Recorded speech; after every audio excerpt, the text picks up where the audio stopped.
क्या आपको पता है कि साल 1527 में बाबर ने अपने एक सेनापति मीर बकी से कह के अयोध्या में बने राम मंदिर को तुड़वाया था।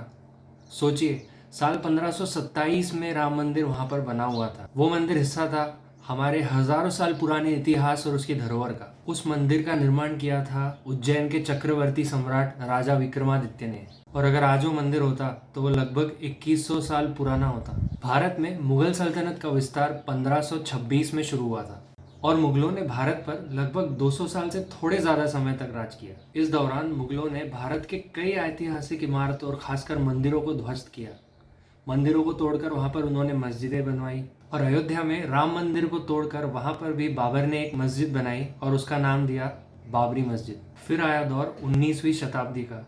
मुगलों का राज भारत से लगभग खत्म हो चुका था। फिर सन 1885 में राम जन्मभूमि पर बनी बाबरी मस्जिद तब विवाद के घेरे में आ गई जब वहां के महंत रघुवीर दास ने सुप्रीम कोर्ट में एक याचिका दाखिल की। सुप्रीम कोर्ट ऑब्जर्वर एक लीगल प्लेटफॉर्म है जो सुप्रीम कोर्ट के रिकॉर्ड्स रखता है और उन्होंने अपने रिपोर्ट में बताया कि महंत रघुवीर दास ने अपनी याचिका में बाबरी मस्जिद की जगह पर राम मंदिर बनाने की अनुमति मांगी थी, लेकिन उस समय के जज पंडित हरिकिशन ने उनकी ये याचिका खारिज कर दी। महंत रघुवीर दास निर्मोही अखाड़े से थे और इसी तरह 1885 में पहली बार निर्मोही अखाड़े का नाम दुनिया के सामने आया। याचिका खारिज हो जाने के बाद भी कई बार निर्मोही अखाड़े ने कोर्ट के फैसले को चुनौती दी, लेकिन उन्हें हमेशा असफलता मिली और आखिरकार मामला ठंडा पड़ गया। फिर सन 1936 में मुसलमानों के दो समुदाय शिया और सुन्नी बाबरी मस्जिद और उसकी ज़मीन पर अपना दावा करने लगे। फिर यह विवाद दोनों समुदायों के वक्फ बोर्ड तक पहुंचा और ये लड़ाई करीब 10 साल तक चली। आखिरकार इस लड़ाई में जज का जो फैसला आया उसमें शिया समाज के दावों को खारिज कर दिया गया। फिर 1947 में भारत को आज़ादी मिली। भारत के राजनीतिक माहौल और बाबरी मस्जिद को लेकर चल रहे विवाद ने नया मोड़ लिया। भारत में इस दौरान कई राजनीतिक और सांप्रदायिक दल अस्तित्व में आए और इन्हीं में से एक दल था विश्व हिंदू परिषद, जिसकी स्थापना 1964 में आरएसएस लीडर एमएस गोलवलकर और एसएस आप्टे ने स्वामी चिन्मयानंद के साथ की थी। आगे जाकर विश्व हिंदू परिषद राम मंदिर की स्थापना में एक बहुत बड़ी भूमिका निभाने वाला था। हिंदू और मुसलमान पक्ष में आने वाले सालों में कई विवाद हुए, क्योंकि हिंदू चाहते थे कि वो वहाँ पर अपने प्रभु श्री राम की अर्चना करें और मुसलमान चाहते थे कि वो अपने मस्जिद में जाकर अपनी इबादत कर सके। मामला कई बार फिर कोर्ट में गया। फिर अंत में विश्व हिंदू परिषद को उस समय के प्रधानमंत्री राजीव गांधी ने विवादित जगह पर मंदिर बनाने की अनुमति दे दी, लेकिन इस फैसले के खिलाफ सुन्नी वक्फ बोर्ड ने कोर्ट में फिर एक याचिका दाखिल की और देश में सांप्रदायिक तनाव और बढ़ गया।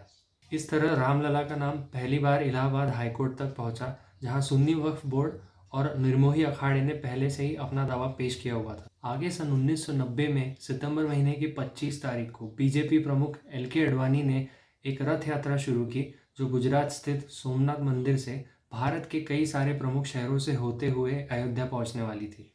यात्रा का कारण था देश भर के हिंदुओं को एकजुट करके विश्व हिंदू परिषद और संघ परिवार और अन्य सदस्यों को अयोध्या में राम मंदिर बन रहे फैसले का समर्थन करना। इस यात्रा में कई लाखों लोगों ने भाग लिया और कई हजारों लोगों की गिरफ्तारियां हुई। एल.के. अडवाणी को भी बिहार में गिरफ्तार कर लिया गया, लेकिन फिर भी कई हजार लोग अयोध्या तक पहुंचे। इस यात्रा के बाद भी विश्व हिंदू परिषद, बीजेपी और उनके बाकी संघ सदस्य जैसे कि शिवसेना ने अपना समर्थन और अपना ये कैंपेन जारी रखा। फिर आया 6 दिसंबर 1992 का वो दिन जब करीब 1.5 लाख कर सेवकों ने अयोध्या जाकर बाबरी मस्जिद गिरा दी और वहां उन्होंने स्थापना की एक अस्थायी राम मंदिर की। देश में अब सांप्रदायिक तनाव एक बहुत ही हिंसक रूप ले चुका था। देश में सांप्रदायिक दंगे बढ़ गए और इसके बाद ही हुआ गोधरा हत्याकांड, जहां पर जो कर सेवक लौट रहे थे उनकी बोगी में आग लगा दी गई। विवादों को खत्म करने के प्रयास में उस समय की गवर्नमेंट ने यह सोल्यूशन दिया कि उस जगह पर एक मंदिर, एक मस्जिद, एक म्यूजियम और एक लाइब्रेरी बनाई जाए, लेकिन किसी भी समुदाय को यह सोल्यूशन एक्सेप्टेबल नहीं था। फिर 2005 में उस जगह पर एक टेररिस्ट अटैक भी हुआ, जहां पर अटैक करने वाले 5 टेररिस्ट मारे गए और सीआरपीएफ के 3 जवान भी घायल हुए। इसके बाद साल 2002 से 2010 के बीच में ये मामला इलाहाबाद हाईकोर्ट में चला और इसी दौरान इलाहाबाद हाईकोर्ट ने आर्कियोलॉजिकल सर्वे ऑफ इंडिया को यह आदेश दिए कि वो राम मंदिर वाली जगह पर जाकर अपना सर्वे करे और उन्होंने फिर इस सर्वे के फाइंडिंग्स में ये बताया कि 12th सेंचुरी में उस जगह पर एक मंदिर था, फिर 15th सेंचुरी में वहाँ पर एक मस्जिद बनाई गई थी, लेकिन इसके बीच के टाइम में क्या हुआ, क्या वहाँ पर मंदिर को गिराकर मस्जिद बनाई गई, इस बारे में कोई भी फैसला नहीं हो पाया and that was still inconclusive. फिर अपना सारा समय लेकर और सारी दलीलों को सुनकर इलाहाबाद हाईकोर्ट ने यह फैसला किया कि उस जगह के 3 हिस्से होंगे, 3 इक्वल हिस्से, जिसमें एक हिस्सा जाएगा हिंदुओं को अपना मंदिर बनाने के लिए, एक हिस्सा जाएगा सुन्नी वक्फ बोर्ड को अपना मस्जिद बनाने के लिए, और एक हिस्सा दिया जाएगा निर्मोही दल को। लेकिन दोनों भी समुदाय इस जमीन को बांटना नहीं चाहते थे और आखिरकार ये मामला गया सुप्रीम कोर्ट में। सुप्रीम कोर्ट में भी ये मामला लगभग 8 से 9 साल तक चला और आखिर में सुप्रीम कोर्ट ने 2019 में 40 दिन की हियरिंग के बाद ये फैसला सुनाया कि 2.77 एकर्स की ये जो ज़मीन है, यहाँ पर राम मंदिर की स्थापना की जाए और इससे ऑलमोस्ट दुगना, मतलब कि 5 एकड़ की ज़मीन सुन्नी वक्फ बोर्ड को दूसरी जगह पर अयोध्या में दी जाए जहाँ पर वो अपनी मस्जिद बनाएंगे।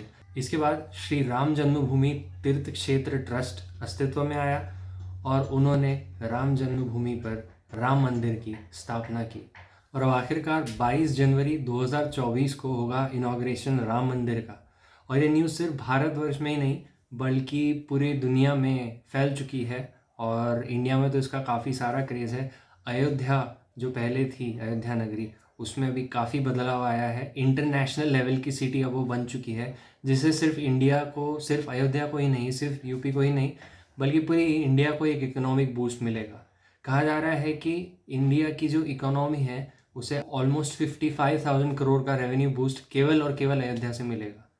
तो ये थी मेरी कोशिश आपको बताने की अयोध्या और उसकी ज़मीन से जुड़े हुए 500 साल के इतिहास के तौर पे, और क्या हुआ और किन किन चीज़ों के वजह से आज मतलब 2019 में सुप्रीम कोर्ट ने ये फैसला सुनाया और अब आखिरकार 22 जनवरी 2024 को वो दिन आ गया या आने वाला है, वी कैन से, जब राम मंदिर की स्थापना होगी।